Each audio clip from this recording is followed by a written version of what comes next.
Salut à tous. Bon, on va revenir sur la très très belle prestation des Olympiens hier soir face à Angers avec cette belle victoire 5-2.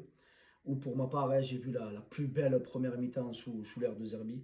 Quand on parle de Zerbi Ball, c'est exactement ce qu'on a vu. C'est-à-dire du jeu en première intention, des mecs qui sont entre les lignes, des passes qui cassent les lignes, des offensifs très très très efficaces qui ne cherchent pas à croquer le ballon, ça lâche vite, ça joue simple, des dépassements de fonction. Quand l'OM est comme ça, sincèrement, je le dis, je le répète, il n'y a pas beaucoup d'équipes qui peuvent nous mettre à défaut.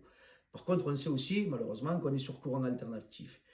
Il y a des belles choses à retenir, comme je viens de le dire, ce bloc équipe, Højbjerg qui m'a très très agréablement surpris parce que quand il est comme ça, qui va de l'avant, qui joue pas latéralement, qui calme pas ou qui revient pas derrière, eh ben, d'un coup l'équipe elle a un tout autre visage. Quand tu vois le niveau d'un Greenwood, le niveau d'un Traoré exceptionnel, d'un Guiri énorme, et les deux, je suis très surpris de les avoir à ce niveau de forme là, parce qu'on sait que quand tu as une longue durée d'absence, il te faut autant de temps pour revenir à 100%.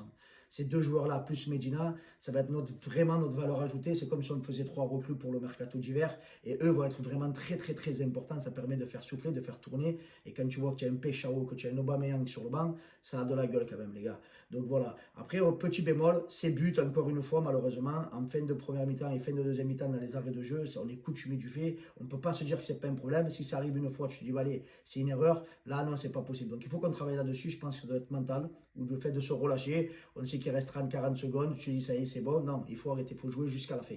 Notamment quand tu vas avoir le genre de match qu'on va avoir mercredi au Vélodrome face à un cadre européen. Ces matchs-là, ces joueurs en face, ils le jouent jusqu'à la dernière seconde. Tant que l'arbitre n'a pas sifflé, ils vont tout donner. Donc à nous d'être vigilants, de sortir le match qu'on doit sortir, parce que s'il y a victoire, je pense qu'on passe et on atteint les objectifs de sortir de cette phase de poule. Ça serait tout simplement exceptionnel, surtout dans un Vélodrome qui va être en fusion, il faut se le dire. Donc on s'attend à une très très belle annonce avec un guichet fermé, avec certainement des tifos dans les virages. Ça va être tout simplement exceptionnel. Ce genre d'affiche-là est fait pour ce public, pour ce stade et pour cette ville-là.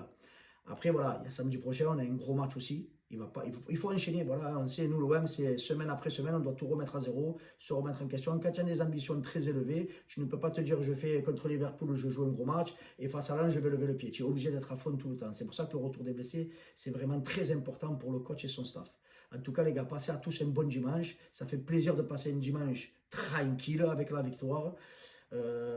Allez l'OM, tous au Vélodrome mercredi et samedi face à Lens, même si la Ligue, encore une fois, a fermé le virage de paix, et ça rend fou, mais ils n'arrêteront jamais. Donc ils nous rendent malades. Laissons vivre les supporters, laissons embellir ces stades-là avec des fumigènes. Tout est contrôlé, tout est encadré, il n'y a jamais de risque. Laissez les gens kiffer, vivre leur vie.